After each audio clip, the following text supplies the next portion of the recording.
হাজার বছর ধরে আমি পথ হাঁটিতেছি পৃথিবীর পথে। সিংহল সমুদ্র থেকে নিশীথের অন্ধকারে মালয় সাগরে অনেক ঘুরেছি আমি বিম্বিসার অশোকের ধূসর জগতে। সেখানে ছিলাম আমি আরো দূর অন্ধকারে বিদর্ভ নগরে। আমি ক্লান্ত প্রাণ এক, চারিদিকে জীবনের সমুদ্র সফেন।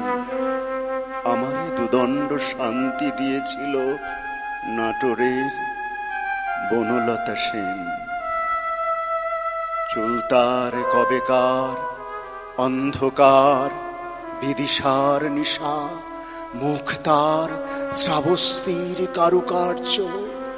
অতি দূর সমুদ্রের পর হাল ভেঙে যে নাবিক হারাইছে দিশা, সবুজ ঘাসের দেশ যখন সে চোখে দেখে দারুচিনি দ্বীপের ভিতর, তেমনি দেখেছি তারে অন্ধকারে। বলেছে সে, এতদিন কোথায় ছিলেন? পাখির নীড়ের মতো চোখ তুলে নাটোরের বনলতা সেন।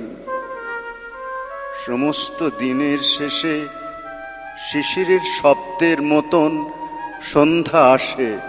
ডানার রৌদ্রের গন্ধ মুছে ফেলে চিল। পৃথিবীর সব রং নিভে গেলে পাণ্ডুলিপি করে আয়োজন।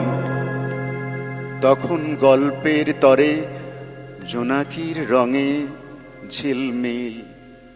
সব পাখি ঘরে আসে, সব নদী ফুরায় এ জীবনের সব লেনদেন। থাকে শুধু অন্ধকার মুখোমুখি বসিবার বনলতা সেন।